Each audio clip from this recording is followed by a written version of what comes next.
What's up, guys? We're back with another interview here today, and we got a very, very special guest here, former Titans tight end Ben Troupe, joining the show today. Ben, how you doing? Man, Sean, good for having me on, man. I'm looking forward to this.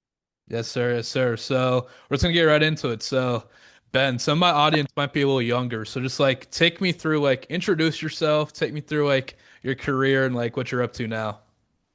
Man, when I went to the University of Florida in college, played under Steve Spurrier. My first 2 years, runs up my last 2 years, got drafted. Was blessed enough to be a first team All SEC tight end, a John Mackey Award finalist. Didn't even know who John Mackey was when I was in college, to be honest. Didn't know I was a first team All American until I went to the bowl game against Iowa, and I was sick as a dog. And my coach was like, "You're gonna be the first team All American. Don't even play in a bowl game." I was like, "Wait. I'm a first team All American."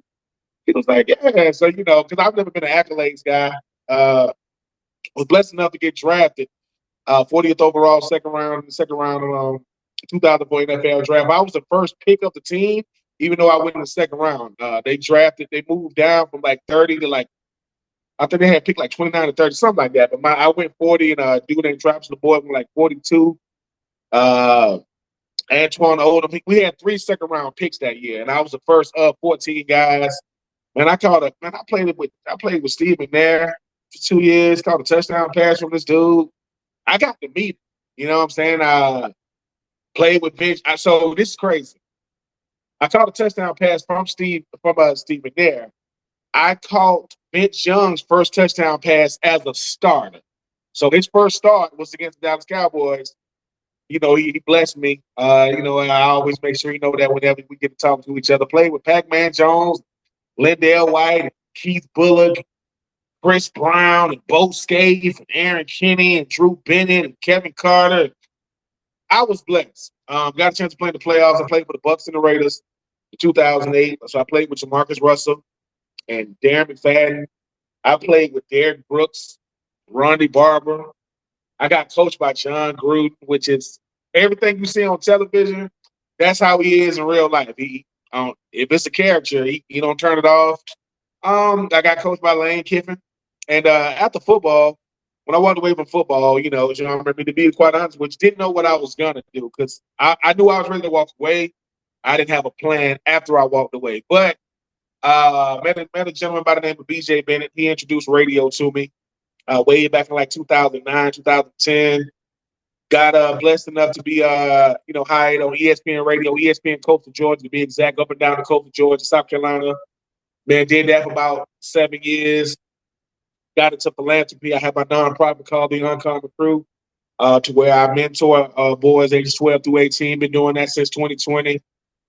Blessed enough to go around and get to do speaking engagements whenever I have time to do it. But now, outside of being a full-time husband, full-time father, full-time mentor, I enjoy this content creation space. I mean, I do a bunch of podcasts now. I do Winning the Division. I do The Fan in the End. I do 84 Reasons. I do uh man, I'm about to do one called Just Being Truth, like just BEING Truth. But I enjoy it, Sean. What I get a chance to do is I get to talk trash about teams I enjoy, teams I don't really like. And I don't take myself serious. I mean, meet people like yourself is why I really do it because, yeah, as you know, Sean, this podcast slash content creation community is small. People think it's a gazillion podcasts. I'm like, yeah. When you start talking about football and then NFL specific, it gets very. I know you got Busting with the Boys and different one, Pat McAfee, and those guys do a great job. I'm not taking it, but I believe people say, "Hey, man, what makes you a real journalist or podcaster when you do teams like the Titans?"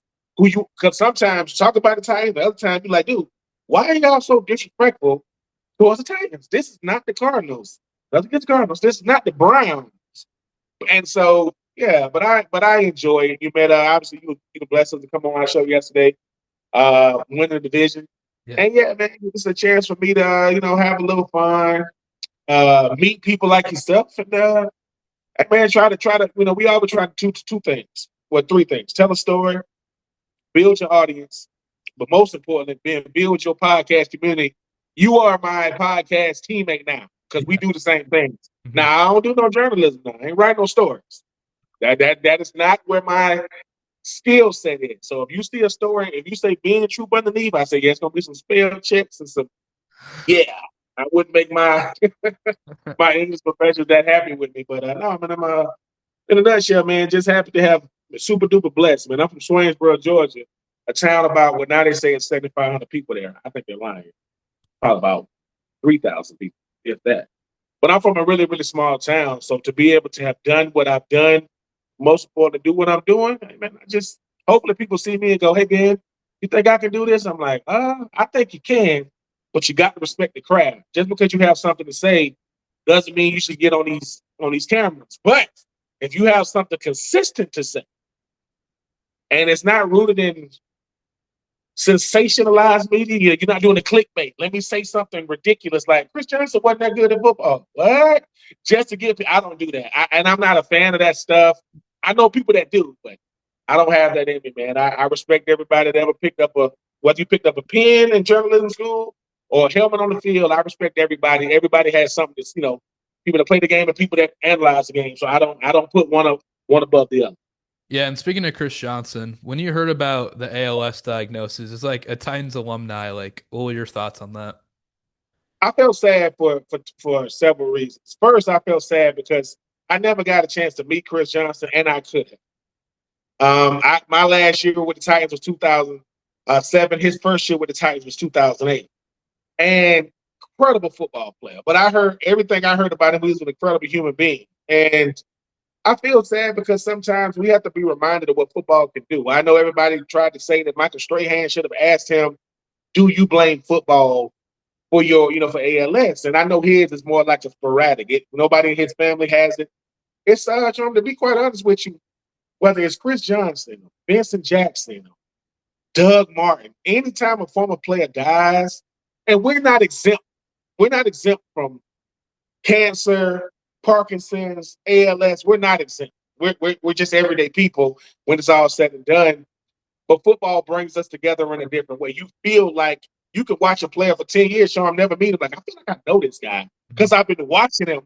That's kind of how I feel like with a guy like Chris Johnson. I mean, when I think about the small, shifty, super fast running back, he took it to the next level, part of the 2,000-yard club. I think what he did on the field is small compared to what he's having to do now. And I give him a lot of credit for even wanting to announce it on national television, not being able to talk already, him sitting there next to his wife. So, yeah, I hope that with all outside of the ALS Ice Bucket Challenge, that they raise money that's never been raised before. Because I heard the ALS funding is low. It's not like because it's so rare of a thing, and I get it. But I mean, I never met Chris Johnson, man, but I love him like a person I do meet, like I have met. And it's I knew something was up that weekend because the Titans kept talking about the Ring of Honor with him. And I'm like, what's going on? I'm thinking, what? Not that he did not deserve me, but I'm like, why are they talking about Chris Johnson so much? Where does he rank in the top players? And so when Monday came and I saw, matter of fact, Ryan Smith, though he's on the show with yesterday, he texted to me. He said, ALS sucks. I said, hey, I'm not putting two and two together. And then when I saw, I'm like, Yeah. man, 40 years old, man. So yeah, I mean, it's rough, but I do hope that this moment is more than a moment because we'll do the ice bucket challenge. You know how it is, Sean. It'll go away. I hope that we keep because instead of making it about the celebrities, the football players, everyday people. Hey, Sean, you said I challenge my friend down the street, and y'all because I think what happens is we forget. I am who I am. Chris is who he is. Emmitt Smith is who he is because of people who cheer for us, pay tickets. Y'all are the reason why we are who we are. Without the no names, the names don't exist. So LeBron, we love you. But without people buying your jersey and coming to see you play, there are no. So I don't want to forget about people like yourself who not only went from loving the Titans, now you know you talk, you journal it about it, you analyze, you break it down, which is a total different world. Now that you're in it, you go, oh, okay. So, Yeah. and look, nothing against the people that you see at the grocery store and they say, hey Sean, you really think the Titans gonna be good? Like, well, I want them to be good from my fandom, but from my research, I had to put on my analyst hat and say, well, good, yes, great. That's a little bit different when you start breaking down the numbers. Yeah. So, and then before we get to the next question, I'm gonna leave some links in the description where you can donate to ALS and just help out anyone who's suffering through it. And then, so you mentioned that you were a second round pick by the Titans, and you come in. Was it you said 2004, 2005? 2004, yeah, Yeah. 2004. So That was the I was a part of the Eli Manning draft. What made that yeah. draft crazy was the Chargers had the #1 pick, and Archie Manning, Eli's dad, said he's not going to. Now this never happened. He's not going to the Chargers. So the Giants had the 4th pick, and they drafted Phillip Rivers, and they they swapped just them. switched. Which I can only imagine had they not. To me, I do not think Eli Manning wins Super Bowls if he stays with the Chargers. Do I think Phillip Rivers could have won 2 Super Bowls with that defense? That running game with the Giants? Absolutely. I Yeah. mean, but it's but both of those guys had incredible careers in my opinion.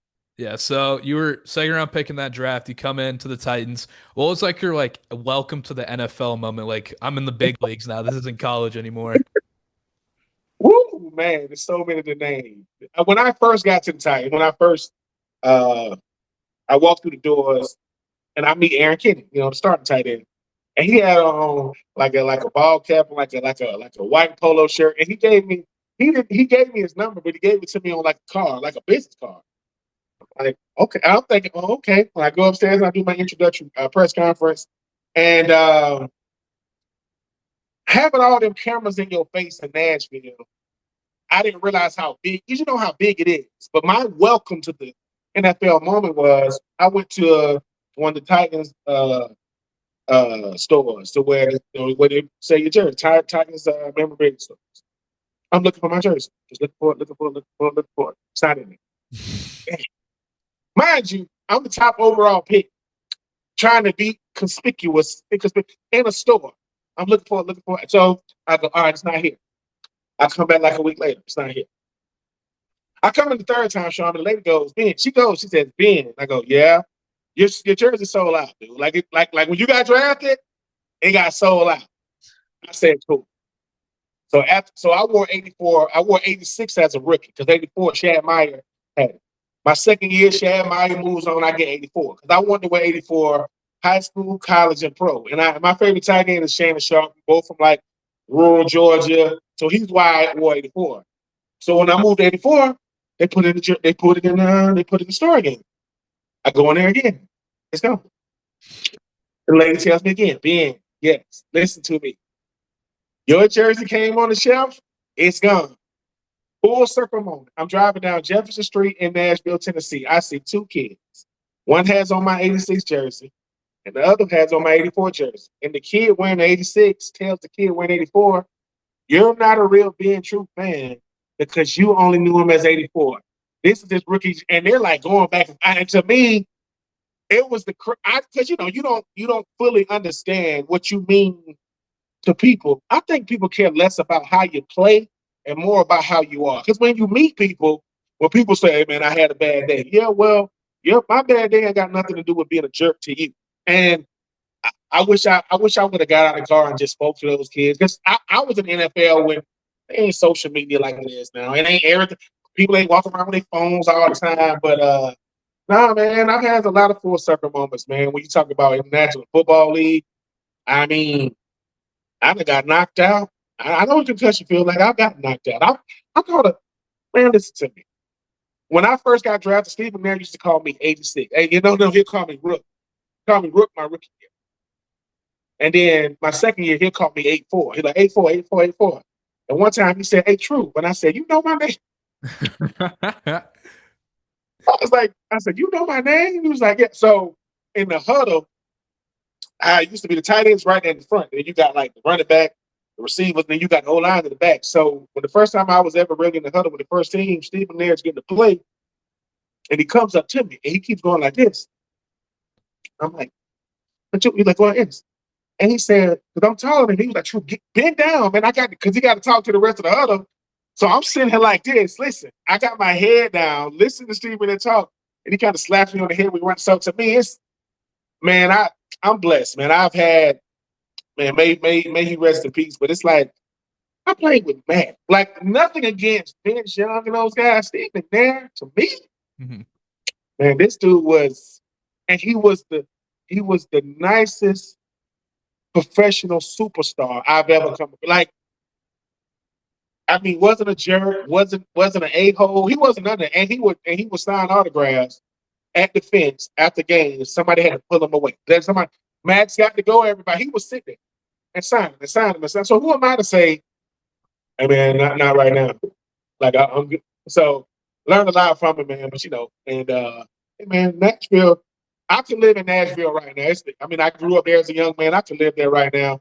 The Central Time is the only thing that messed me up because in Georgia we Eastern, and then when I get drafted and my ticket said leave at 1 o'clock, get to Nashville at 1 o'clock, and I'm like, what?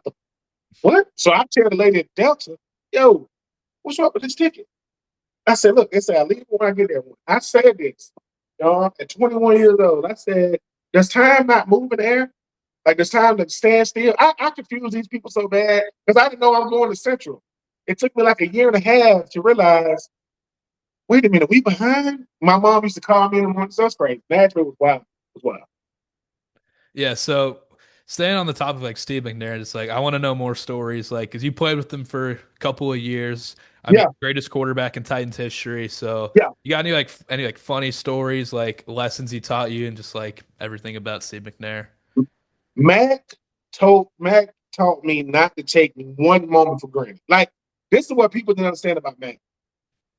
When Steve McNair was on the injury report, he could be on the injury list. I mean, the questionable all week. If he shows up to the stadium and his jersey's in his locker, he is going to play. I, I'm talking about. It got to the point where they didn't even want Mac to come to the stadium when he's hurt. Because how you gonna tell him no? Like they'll tell Jeff, Mac says he's playing. What do you mean he's about to go out and warm up? Mind you, I've seen I've seen Steve McNair do things with a football. Like he'll say, "Hey Ben," he'll say, "Hey Troop, if they cover you on the outside, turn in. If they cover you on the inside, turn out." And I said, "What if they cover on the inside and out?" He said, "I'm gonna put it right between." And the play will come up, and the defenders don't even know I've caught the ball, or they got me bracketed, and I've caught it. I mean, Mac, I've never heard Mac yell at players in a derogatory, disrespectful way. He was such a pro's pro. I mean, it's too many things. What I learned the most about Mac is you could be yourself. Steve McNair is from Mississippi. He drove a Dodge Ram. You know, he used to drink moonshine. I'm like, he is not drinking water. That is not water in that glass. But who's gonna say anything?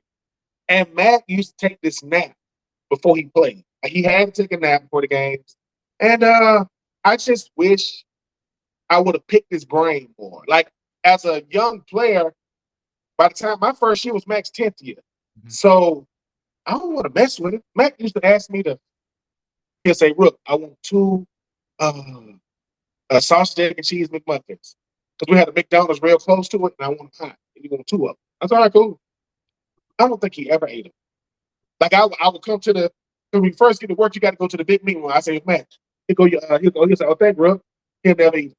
So you know what I used to do? You know how many sausage, egg, and cheese McMuffins I ate as a rookie? I'm gonna eat them. Like if you don't eat them, people go, hey, Troop, I want no. They for Mac if he don't. But I don't even think Mac eats sausage, egg, and cheese McMuffins. I think he wanted to see if I would do it. Yeah. And I'm not gonna be like, no, I'm not gonna. And every Thursday, there's a place called Sweat's Barbecue.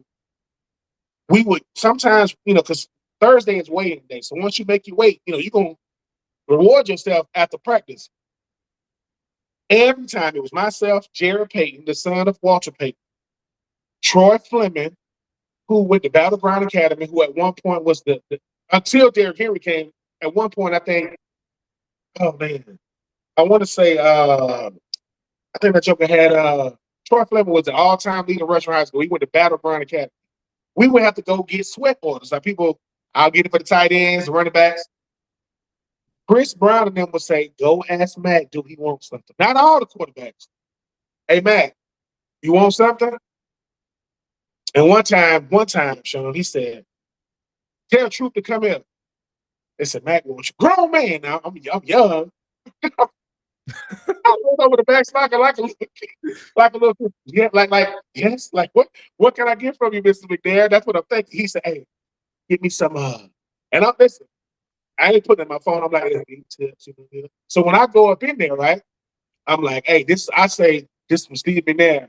He wants, and I'm walking out with all these boxes. And when I gave it to him, he was like, I'm not, like, I had to go in the meeting room and knock on the door. And I said, hey, man, got your food. And I'm thinking I'm going to give it to him and walk out. He said, hey, true. He said, man, I appreciate this, man. I appreciate It's like, I'm going back in the Titan meeting room, like, Mac just told me he appreciate me. He loves me. He doesn't love y'all. It was Football became more about getting you get affirmed by your teammates, not by your coaches. Now you want to appease your coaches. Now you got to do what they ask you to do. Man, let me tell you something.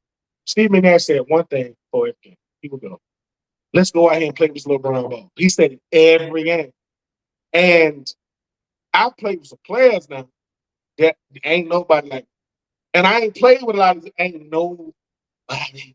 Like, it's like this dude. It's a movie called The Last Dragon, Sean. You should go watch it. It's about a dude that his name is Bruce Leroy. It's about a black guy who wants to be like Bruce Lee. And at the end of the movie, his whole body is glowing. His whole body. That's what Matt to me was Bruce Leroy. He could glow. He could do anything out there, man. I mean, on the field, I watched him like a scramble. And Mac he ain't got like juke moves like LaDainian Tomlinson, but he does. It's like a older man juke. He and we'll go, oh, and when we're jumping around like somebody get across the basketball, he'll come to the sideline with it. Yo, Matt was just one of us. It just took me a little while to because I'm not. The first time I met Steve McNair, Aaron Kennedy took me to a football camp. It's popping 1,500 kids on this camp. Matt, EK go up to Mac, he hug him, and Mac hugs EK's wife. He goes, "What's up?" He said, "What's up, 8-8?" He said, "How you doing, sweetie?" He goes, "Rook, go over there." He told me, "Go over there and play with them kids." I run over to this field, Sean. It's like 700 kids. I'm like, "What the?"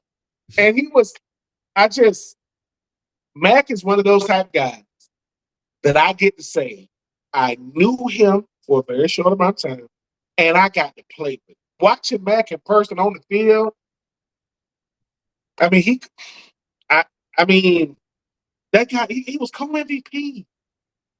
What? With Peyton Manning? We give it to him. Oh. And I think for me, he when Mac is talking to you, you don't got nothing to say. You just like this. You're like, ain't no, you know, and Steve McNair is the one that told me about coaching. Because I was yes sir, no sir. I'm not gonna say anything back to my coaches, which I wouldn't do it. But Mac could see that some of my coaches were a little bit more disrespectful because I was a rookie. Steve McNair in front of my coaches says there's a difference between coaching and testing. And he goes, you get to decide. You as a player. They do not get to talk to you any kind of way. And Matt was like, you want me to show you? Okay. Norm Chow, the former office coordinator for USC when they was winning the national championship with Reggie Bush and Lindell White and Matt Lerner. He became the office coordinator. My second year. And he was talking to Mac a little bit too loud. Man, did I tell you? Mac don't wear his chin strap when he played when in practice, so he'll get to play and he'll come up to the huddle. So in his mind, he ain't moving fast enough for Norm. Sean, Norm like, did I tell you? Matt took his helmet off and said, "Who the F you think you talking to? I'm moving, bro. I got to do this." Keith Bullock was like, "Yeah, Norm, this ain't UCLA. This ain't USC. This ain't." But what Norm had to realize was Matt was saying, I'm better at what I do than what you do. Like, I respect your position as my offensive coordinator, but I'm Mac 9. I was the third overall pick. I went to Alcorn State. That would be like Travis Hunter never leaving Jackson State and still going fourth overall. So, hey man, Mac, man, I love you, man. Somewhere, listen, that man is up in heaven right now saying, Blue 42. He said, listen, he's throwing you up there throwing dimes in heaven right now. But like I said, I wish I would have got a chance to play with Eddie George. I didn't. But ain't nothing like Ain't nothing like that, man. And whoever get a chance to play him in a movie one day, or yeah, he was he was larger than life, man. He really, really was. And when they let him go in 2006, it was one of the saddest moments of my football career. Because I'm like, the great, y'all gonna, him? Which Mac let me know that the business don't stop for nobody. They gonna ask, eventually New England was gonna have to get rid of Tom Brady, which they did. Eventually, Joe Montana was gonna have to leave San Francisco, which they did. But the way they did Mac, I ain't like it. I was real salty that day at practice. I'm like, I don't want to talk. Nope. Because I'm like, and then it went to the Ravens for 2 years. But yeah, Mac was the man, and I know he's his widow, his wife, his children. I used to watch them jokers when they was itty bitty sitting right there in front of Mac locker after games, man. They don't even know what's going on. They're like, they trying to cameras around you. You know what I'm saying? But Mac was like, he was like Michael Jordan, man. He was like, I called him in. We called him Mac 9. We called him Mac. What's up, Mac? And it took me a year and a half to call him Mac. I used to call him Mr. McNair. Mr. McNair. And he told me to stop calling him that. And then finally I said, hey, Mac. He's like, yeah, what's up? I forgot what I had to say because I ain't think you was going to respond to me. But yeah, he was the man. So was Mac the one who gave you the nickname Troops Troops Skadoop? Is that what the No, that would either be Keith Bullock or Drew Bennett. I don't know which one. Yeah. I don't know which one. But what I learned about nicknames is, you know how you may grow up with a nickname from your family? Yeah. That doesn't really count. That doesn't really count. It has to be given to you. And some of these nicknames are kind of, But I think it was either I want to say Keith Bullock gave it to me, and I want to say Drew Bennett said it the most. Yeah. Drew Bennett said it all the time, but it was humbling. It was if I could do anything, if I could go back to my playing days, I would be more of a sponge to a guy like Keith Bullock, to a guy like Drew Bennett. You ever seen the movie Dumb and Dumber? Yeah. Okay, do you remember the scene when they got on them dumb little suits and they act like they sword fighting? Drew Bennett had a costume party, and him and his roommate dressed up as Dumb and Dumber, and they were. I said, "Who?" Drew, and I hope I don't know if they're together now, but Drew Bennett was dating this young lady, and he would go, "Yeah, man." He said, "I don't do a whole lot." And I was like, "What do you do?" He'll say, "Oh, me and my girlfriend, we get drunk, and I just dress her up in different outfits when she gets drunk." And mind you, I'm like, "Oh, okay." And Drew Bennett said, "You want me to show you?" I'm like, "No." Was on his phone. This lady is sitting here sleeping, and she got on like she dressed like Captain Crunch and like Tony the Tiger. I said, "Are you paying her?" He says, "Every time she gets drunk, she wakes up in the morning. She doesn't know who she's gonna be." I said, "Dude, you got this much time on your hands?" And once again, as great as a receiver that Drew Brennan was, he showed me, dude, you gotta be yourself. Football will strip you of your identity if you don't have. And yeah, man, I appreciate Drew, former quarterback at UCLA. I watched Drew Bennett. At one point, he set the record for Monday Night Football for receiving yards. He had like 200, like 30 some yards against Kansas City. Now, this ain't Patrick Mahomes, Kansas City now. This is when Kansas City was not that much different than the Browns and the Cardinals. But yeah, man. I mean, yeah, Keith Bullock and Drew Bennett. Drew Bennett. Keith Bullock. I didn't realize later on that Keith Bullock was adopted as a kid. I'm saying this right. And later on in life, he met his mom, his biological mom, and he bought her a house. Keith Bullock is, I'm telling you, man, like I play with guys like that. He goes, I got two moms. So yeah, it's too many stories with these dudes, man. He's Yeah. some of the most interesting people like you will ever meet. If if if journalists and podcasters had a locker room, like we had a real locker room to where people can let their hair down, Sean, you will meet some of the beautifulest, weirdest, most beautiful, weird people. Because we weird, man. But as weird as you think you are, Sean, you probably think, well, I know I am. You can't touch some of the people around you. There's some people around me. You know how many times I would go, what are you doing? What are you wearing? What are you talking about? And to them, I asked one of my teammates one time when you get your first check, and I want to get me an entertainment center. I want to get me like an entertainment center. One of my teammates said, "I know a guy that can get you a nice deal." I said, "How much?" He said, "Give it to you by 85." I said, 85 purchase on 85,000. I'm like, what? No, uh, no, I don't want one that bad. Now I found one, but it ain't cost no 85. I said $85,000 just to, and the guy that sold it to me, he sold it to me about 15,000, and I didn't want to pay that. I'm cheap. I'm not cheap. My wife would think I'm cheap. I'm frugal. I just don't want to pay the price. That's all. Yeah. Country. Then you played with Jeff. I mean, you played for Jeff Fisher. How was it playing with Coach Fisher? It was the best because he was a former player. What a lot of people don't know about Jeff Fisher, the '85 Bears that won the Super Bowl, he was on that team. He was just injured. He was played DB at USC. When you got a coach that played, there's nothing you can say to him that he hasn't heard or seen. Like, a, uh, in training camp, you get to a point in training camp, you cannot feel your arms, you cannot feel your legs, you cannot feel your fingertips. You like, dude, I ain't got it. I ain't got it today. And you'll come to the meeting room and you think, hey man, I'm gonna give it the best I got in practice. And then Coach Fisher say, all right, fellas, man, we got some tour buses outside. We're gonna go out here to the lake. What? And we'll just go out to the lake and just fellowship with each other. Jeff Fisher, I wish he would have won a Super Bowl because the type of coach he was, people only look at the wins and the losses and the Super Bowls. Man, this guy could coach, man, because he understood people and he knew how to coach. Most coaches just know how to coach. They don't understand people, but uh, and I know Jeff Fisher would mind me saying this. Um, my father had his difficulties when I was in the National Football League as far as like substance abuse.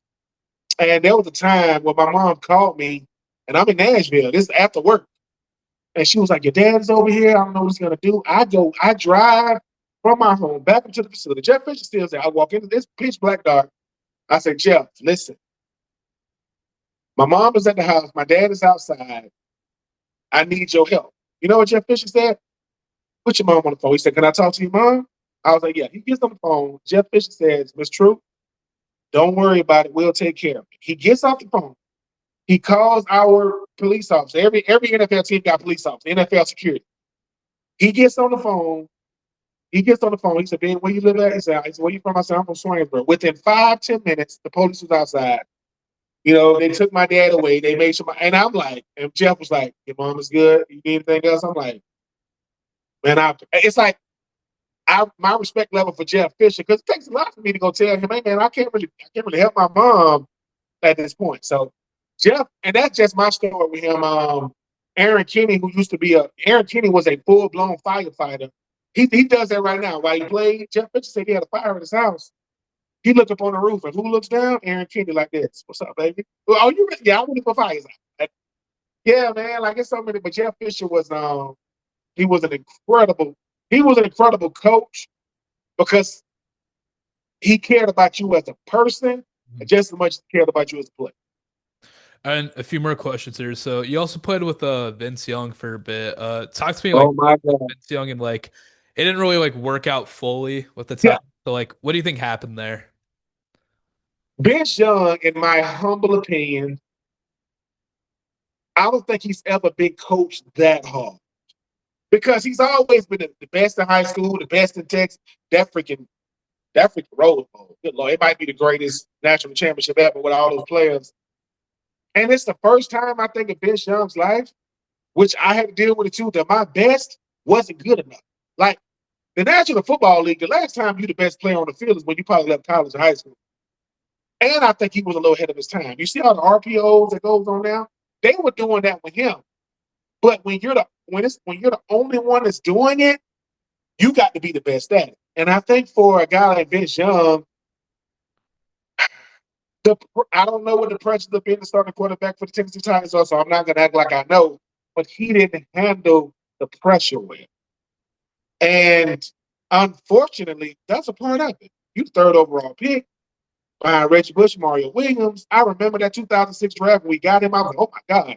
We had a softball game, celebrity softball game, that Steve McNair was the starter, right? And you know how you do the whole bringing the reliever? So we brought in the reliever, and Vince Young run from the dugout And it's kind of like he takes the softball and give it to Vince, like, hey man, it's yours now. Come to find out, the Titans used to be the Houston Oilers.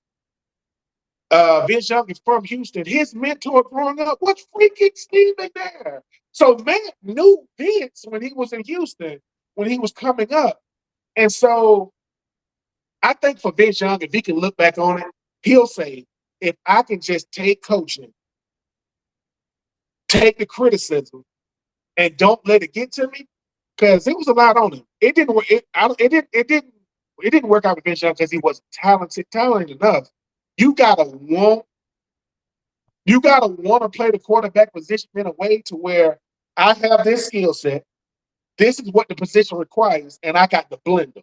I can't say, hey, I know they want me to play like this, but I play like that. You ain't gonna last long because throwing the ball late, making bad reads, and I'm not saying he was doing this. I'm saying just the quarterback position.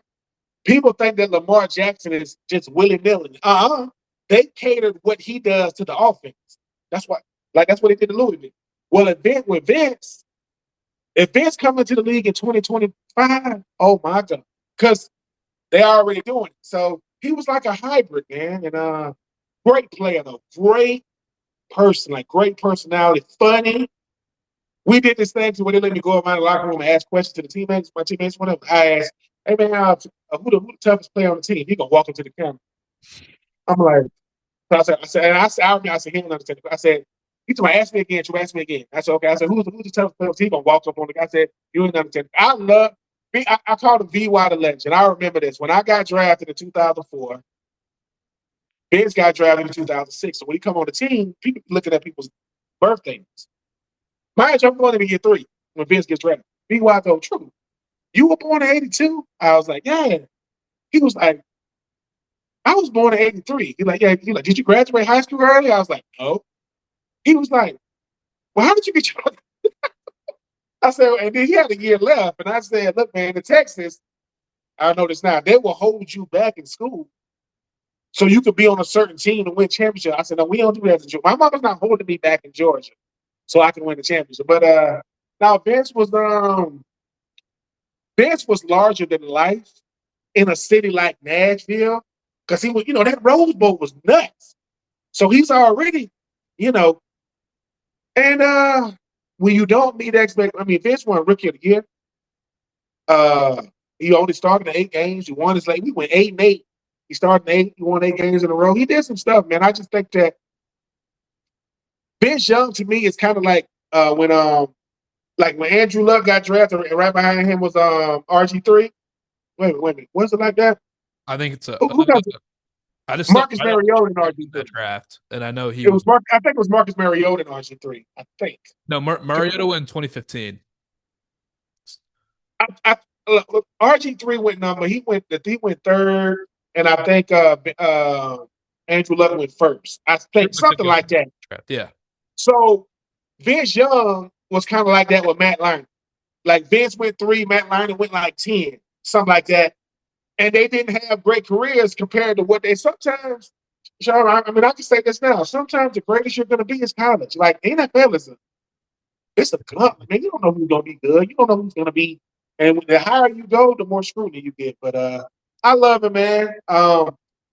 Vince used to make me laugh a lot because I'm a country boy from Georgia. I thought Houston was this big, massive city. Man, Vince, country is all get out, man. I said, dude, you country than me. But I was blessed to play with him, to know him. And them Texas boys, they love their college boy. Woo! They love critique. You can't say nothing about Texas. But no, man, I wish it would have worked out for him. But I think now he mentors other players to kind of tell them how to handle pressure. And I think that's what you should do. Don't let my mishaps go to waste. And but no, he still, like I said, he did like a little documentary on himself when he first got drafted. When he threw me his first touchdown pass against Dallas, he would always say, "Troop, man, I appreciate you, man." I said, "Man, I'm just here to be a good teammate, man. I ain't here to. Ain't nobody gonna remember the catches and the yards and the touchdowns. As long as your best moment supersedes your worst moment, people will figure it out. But if your bad is real bad, well, yeah." I hope I hope he's doing. I think he got his steakhouses and stuff in Texas, and I think he does real estate or whatever. But yeah, he was a great teammate to have, and I was blessed to play with him. Yeah, then one last question here. So 2026 Titans, Cam Ward, a lot of hype. What do you think? Just thoughts on the team this year. I am so happy that they showed Cam Ward how much they appreciate what he did in 2025 and what they did in 2026 in the offseason. Wandale Robinson, you go out and get Tate. I believe Cam Ward he can be as good as he wants to be.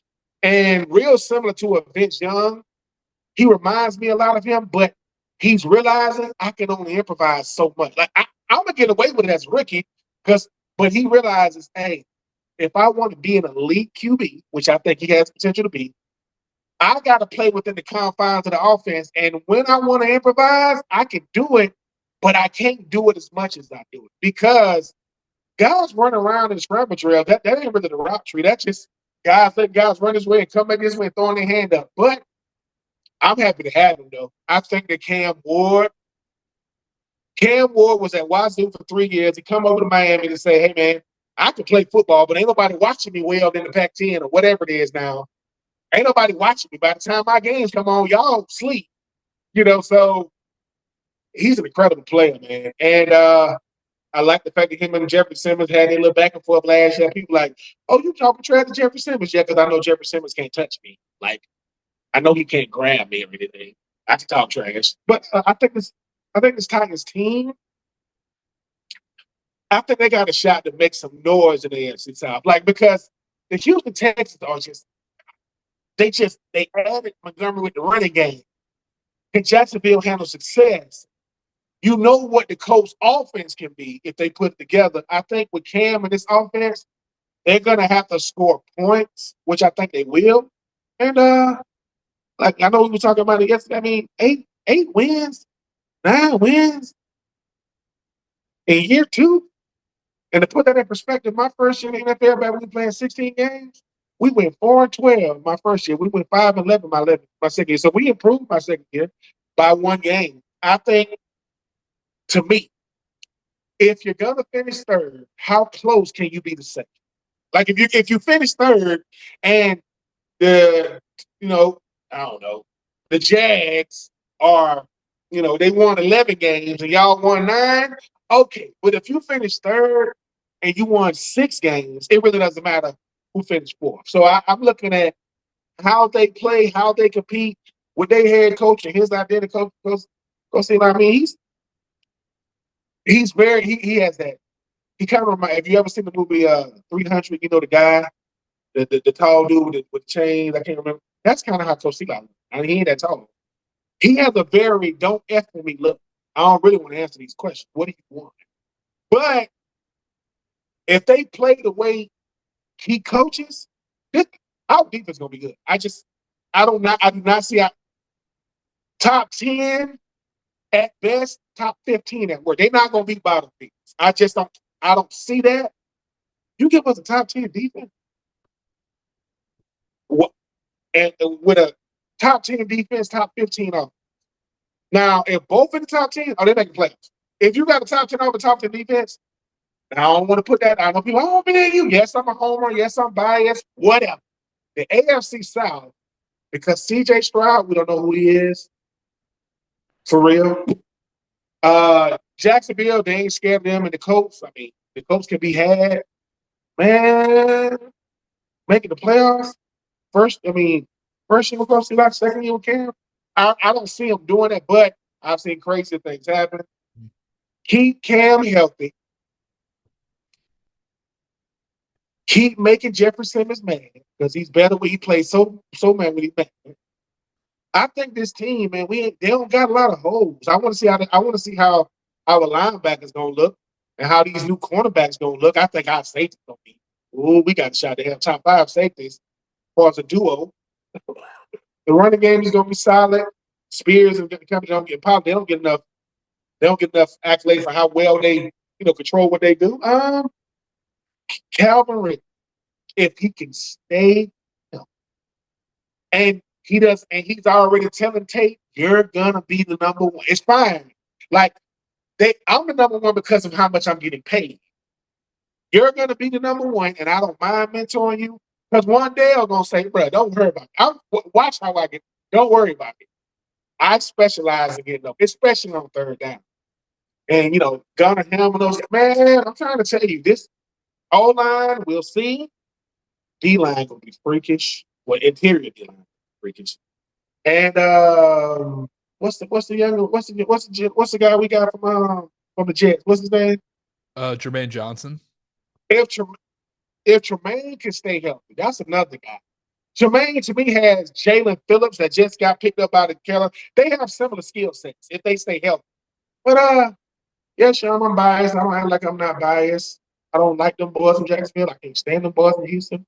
I don't even talk about the boys from Indy. I just think that put this team together and they have like a solid injury free preseason because the preseason scares me because I don't want guy. We count how many people coming out there. I'm like you. I think Tate. Ooh, I think he go. I just and so yeah. I mean, and he'll get a chance to go up against Sauce, and he'll get a chance to go up against uh Stingley. what's oh my god. So ain't you gonna get you're gonna get the former best cornerback, even though Sauce think he's still the best. And Stingley is. I mean, he's cheat code. He is.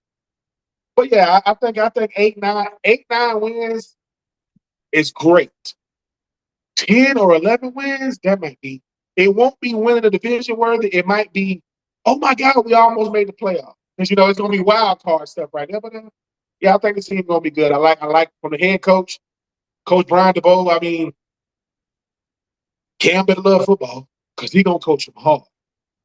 And we'll see what happens, man. I think Jacksonville showed the whole world last year. If you can put it all together, man, you can make some noise, which nobody saw them. I don't care what people in Jacksonville say. They did not see them doing that. I don't care, but they did. And hey, DK, former Florida Gators, man, let's go out there and go back to back all pro seasons. Keep return a punt return. I'm so happy for DK, man. Go out there and get you some, young man. And then one last question here: as a former Titans tight end, what do you see in like Gunnar Helm and like the potential he has as he heads into his second year? I'm not saying he's gonna put up Dalton Schultz type numbers over there with Houston, but what Strange just did over there with Jacksonville, he can do that. I mean, he could do. Let me say this: I'm not lowering the bar, and I'm not saying Strange didn't deserve what he got. I'm saying it's only one football. You know that Tate and Wandale and Calvin, those guys are gonna get there. Well, you're gonna be one on one most of the time. Be a first down touchdown guy, meaning, hey, how many first downs can you get with every catch you get, and how many touchdowns can you get in the red zone? Which means you give me 50 catches. This is a great season. 50 catches, 10 touchdowns, 25 first downs. I'll take that because I think Trey McBride should let people know when you got a quarter touch, nothing against his numbers, but when you got a guy 1,300 yards at the tight end, well, what is everybody else doing? Not much. And you got Marvin Harrison, so 45 to 55 catch guy, and I mean this humbly. Do what the Titans thought Chiggs was gonna do, but consistent. Ain't gonna be no more Delaney Walkers. Y'all need to let that go. Ain't gonna be no more Delaney. But 45 to 55 catches, 500 to 700 yards, close to double-digit touchdowns. Oh, man, that means our offense clicking. Yeah. Because now ain't no weak link. So, because what they'll do is, if the outside guys are real nice, they'll bracket them. They'll put the best corner on one deal, and they'll make 100 of those guys get it. Man, go out there and make it so the defense coordinator go, dude, I don't know what a game plan. Why? To the freaking tight ends. So, yeah, I think Strange and what he did with Jacksonville, I think that he could put up numbers like that. And who knows, man? Become Cam Ward's best friend. If it be for Cam Ward was you know with Tony Romo and company over there, man. I mean Jason Witten. Be what Witten was the Romo. Jason Witten got over 1,000 catches. 700 of them was that option. He catching one right now. But if you can't cover it, first down. So yeah, I like our tight ends. And I mean, how he came over from did he come over from the Giants? Daniel Bellinger. Daniel Bellinger came up from Yeah. the Giants. Yeah, and I know we drafted the rookie tight end. I think out of Oklahoma. Think so. Hey, I just want the tight ends to be a focal point, or no, to be a contributor to the offense, and not just make it 11 on 11. Be a contributor, and let's see what happens. All right, so that's gonna do it. Ben, thank you so much for coming on the show. Whatever you want to plug here, just tell them where you can find you and what you're up to. Man, at True Benjamin on X, at Ben Troupe 84 on all social media, other outlets, Instagram, Facebook. If you're still on it, I don't have a TikTok. I don't have all these other things. I'm just man, just be watching out for me. I mean, as I mentioned, I do winning the division with Ryan Smith. I do the fan in the end with Stephen Rochelle and Michael Marvin Powell. 84 Reasons. That's my University of Florida podcast. Um, I got the backstory with BJ Bennett, soon to come Jeff being true. But I'm just enjoying it, Sean. I would say this. If somebody would have told me this, no lie. If I would have known this was available while, like this type of platform, I would have went to journalism school. Now I would have finished at the bottom. I would have graduated at the bottom. My professor would have been like, you barely made it. Like, yeah, well, because it's fun. It keeps me around the game, get to meet people like yourself. And you get to have people staring at me in the grocery store because they like, you think that you think that the Titans gonna be good this year? Like, yeah, I just said they're gonna be great. And he'll say, who you root for? They're like, oh, I root for the Texans. Lame. They don't even got real colors. They'll wear all red, all blue. Pick a color. Pick a color. Y'all not America's team, and neither is Dallas. I don't care what nobody says. But no, man, it's and yeah, man, shout out to the Uncommon Crew, man. My nonprofit, man, just helping these young men as much as I possibly can. And I believe that's my purpose in life is be mentors to people. And just having fun, man. Make sure when we get off, I'm give you my number so I can send you one of my books. I usually have one here. Um, my kids always touching stuff. So yeah, I'll get you a book, man. Appreciate it, Because like I man. said, Yeah. I'm a published author now. I would say this to anybody who listens: write a book, not so see how many books you sell. So that's what you can leave behind. Because somebody gonna be like, books. I didn't think that people would like mine, but they did. And I hope to write more. I didn't write it. Shout out to BJ Bennett. He wrote it. I just helped him write it. He's the writer. But yeah, just enjoying this journey. That's all. All right, that's gonna do it here. Thank you as always, Ben, and see you guys next time.